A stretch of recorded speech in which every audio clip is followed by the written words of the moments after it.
gather all the campus kids and have these sessions where they would learn Christmas carols, and and that is how Brian was not just doing his PhD but doing so much more.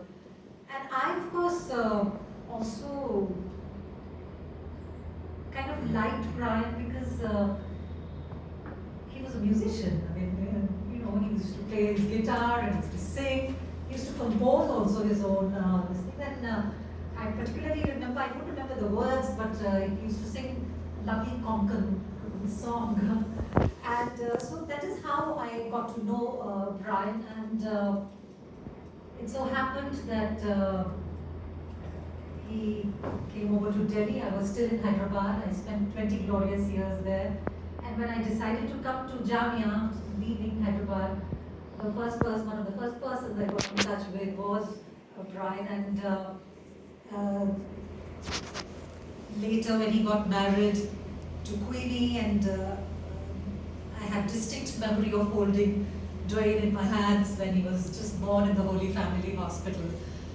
So every time I've gone to Goa, which is not too often, to the Goa University, we made it a point to meet, and I have therefore seen, in a way, it's vain to say it, but I've seen him grow, literally, from a young student, doctoral student, to this aspect of his creativity, which I wasn't aware of, certainly CIFL, in the university, and which came to light through the last bus to Basco, which I remember there was one poem called Sonya, but it wasn't for me, it was another song.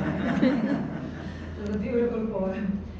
So when I was going through Jasmine City, everybody, of course, when you read his interviews, when you read his blog, and of course the first book, The Last Bus to Vasco, it clearly comes out that Brian is a voyager, a traveler poet.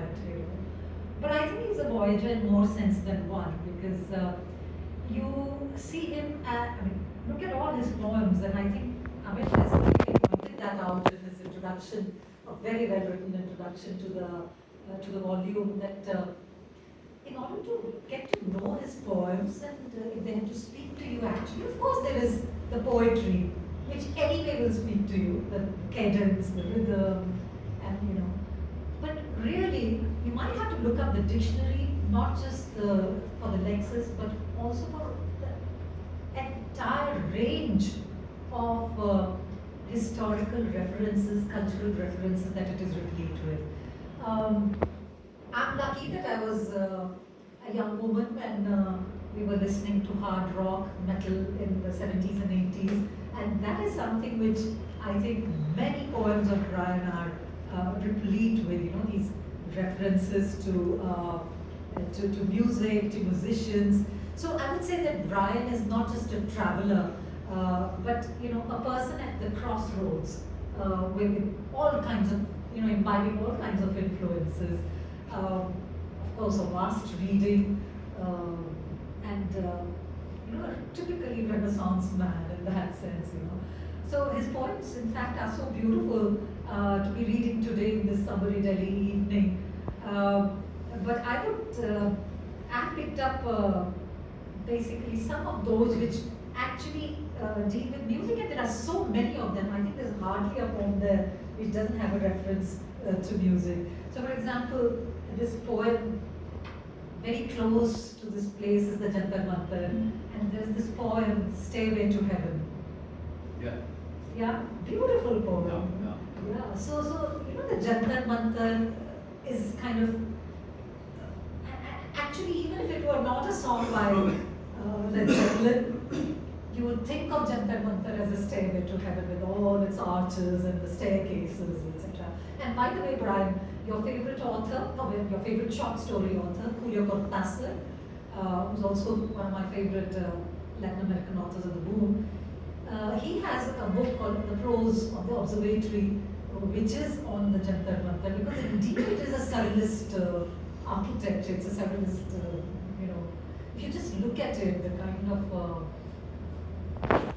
this whole thing of reaching out to the sky, the way the buildings do. So I think that poem on page 34, the poem on Jantar Mantar, is absolutely fascinating. The way you have used Led Zeppelin's and how it kind of connects. And then, of course, I also liked the poem on page 42, which is Motley Crue.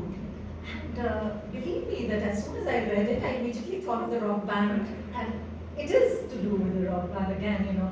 But the poem itself is about this terrace party, and tidbits of the conversations that are going on in the terrace party. And it's amazing how just these small pieces of conversations have actually made a wonderful poem, which kind of captures, on one hand, the ennui of city life, of a life where you kind of sometimes of meaninglessness. You have used that also, but